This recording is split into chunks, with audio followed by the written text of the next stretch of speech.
Good afternoon, Mustangs. Welcome back to the 5th edition of the Miller North Blueview. My name is Maddie McGee, and here with me is Jaden Paul. In today's episode, we will cover the Miller North Show Choir debut night, take a look at the Miller North basketball team and their season ahead, learn about one student who's creating their own music, and go around town looking at some of the best lights.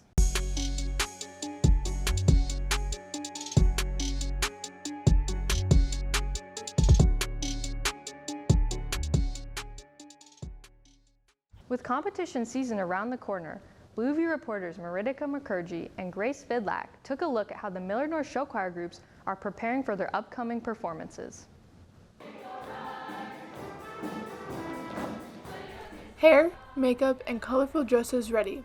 The Miller North Show Choirs are ready for the new competition season.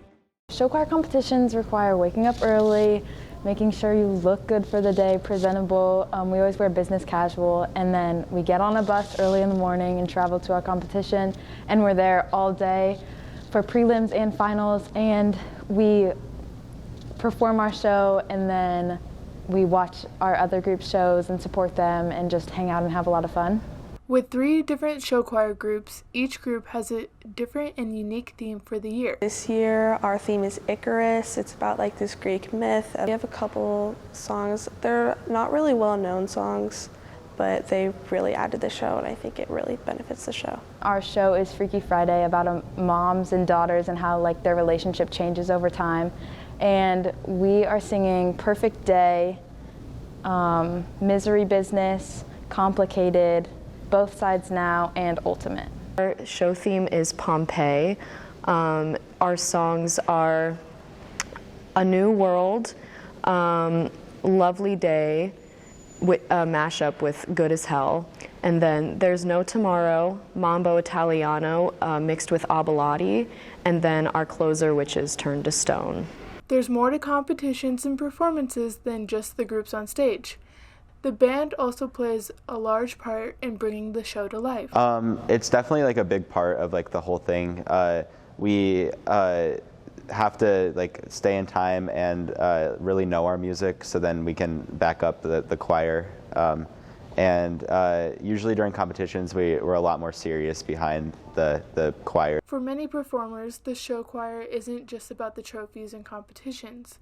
Uniting together as one and reminding ourselves that we're a family, and whether we win or lose, we do it together, and it's always a very rewarding experience no matter what. Knowing that our show has grown so much and how it could really just benefit others, and I also just really enjoy being around all my friends, and all pretty much show choir is turning into my family. This has been Grace Vidlak and Maritika Mukherjee with the Blueview. New season, new coach, but same goals for the Miller North boys basketball team. Myself and Blueview reporter Jaden Paul caught up with Coach Etzmiller and several players on how they're approaching this season as the reigning state champions. As the reigning back-to-back Class A champions return to the court, the new boys basketball coach, Michael Etzmiller, expects nothing but net from his Mustangs. As the year has started now, the kids have always had their mindset on state tournament, state championship. Right now we've talked a lot about the process over the outcome. So day to day, making sure that we show up. Miller North basketball has a winning history that has been progressing over the years, and Coach Etzmiller, along with the rest of the new staff, is working hard to train the players to keep the competitive and winning culture alive. I would just say he wants you to work hard. If you're not doing your best, then he's obviously let you know what you're doing wrong or whatever, but he just wants you to work hard, and that's really attacking, we're not moving. You missed that shot, it's a bad shot, right? He's a lot more vocal than Coach Cannon. He gets on us a lot more. He holds us a lot more accountable. Junior guard Neil Mosser made an impact during last year's state tournament and has taken on a leadership role this year to show the new varsity players what a championship mindset is about. Building leadership comes within the players first and then the coaches.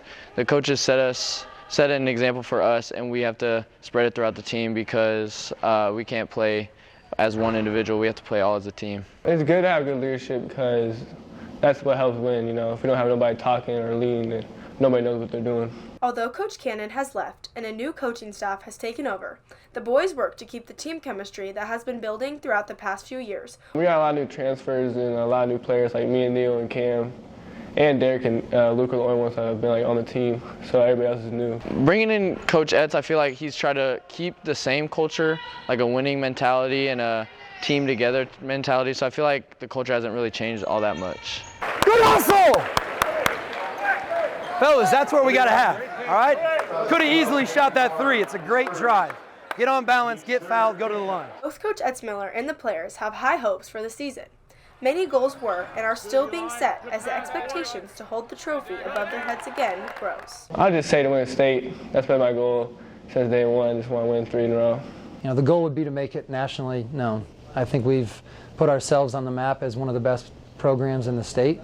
And now I think to maybe take that to the next notch and, you know, be known outside of our state in Nebraska and start to be known nationally. This has been Maddie McGee and Jaden Paul with The Blue View.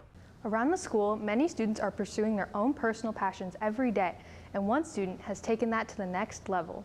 Blueview reporters Gabe Miller and Paul Carlson caught up with artist Caleb Kahar and learned about his dedication to his music. Everybody get a Christmas, missed us and we missed Christmas. Driven by the passion to create emotion through song, student Caleb Kahar has been making his own music. With the recent release of his album Everything, Everywhere, and his Christmas single, Christmas Missed Us. Just how it makes me feel, really. If it's an upbeat song, it lifts my energy up right away. If it's a sad song, I'll be sad. If it's a crazy song, I'll be crazy. And I just always loved that about music, and it's always been, fascinating to me. Just what music can do to a person, just by some sounds and stuff. So, music has always been something I grew up with because my dad, he's a DJ, and he always listened to music all the time, and I was just around that. And my mom, I really like my mom's taste in music, and I've always found it crazy how music can just really change someone's mood or how they do things completely. And one day I was just like, I want to change people's mood and stuff, and found myself on one of these DAWs, and I made a song, and I kept on doing them. Releasing your first project can be a stressful experience. Kahar has transformed the ideas in his head into something the Millard North community can enjoy. So what really happens a lot is I'll just think of something in my head, and I have to get it down somewhere as fast as I can on my phone, on my piano real quick, or else I'll forget it. Like, I've had dreams before where I hear beats, but like I can never remember them. It's kind of frustrating, but yeah, it really just comes from thin air, I guess. People first started realizing I made music. I was terrified because I also do YouTube. YouTube's one thing, but music is another thing, and that scared me. But everyone likes it in school that I know of. Yeah, I haven't heard anything bad things about it. Everyone is pretty supportive, and they all like my sounds, and they think it's really cool. And it's cool seeing everyone just come up, and it's cool just people coming up to me sometimes in the hallway. And yeah, like I told Jace earlier, it's kind of a dream come true. With the Blue View, this has been Gabe Miller and Paul Carlson. The most wonderful time of the year is upon us. A popular tradition during the holiday times is to go look at holiday lights. Blueview reporters Ashley Heisler and Gracie Bruckner went out to rank some of the best lights. Thanks, Maddie. My name is Ashley Heisler, and here with me is Gracie Bruckner. We both love the holidays, and one of our favorite parts is going to look at holiday lights. I would have to say my favorite part is opening up presents, but I guess looking at lights can be up there. We decided to make one night special and get into the holiday spirit. We brought some competition into it, too. Yes, we went around and looked at 5 houses, and obviously we have to rank them. We're going to start with our least favorite and go all the way to our grand winner, so stay tuned. In 5th place, we put what we call Character Mania. The characters were all super cute, but I feel like there was nothing unique about the house.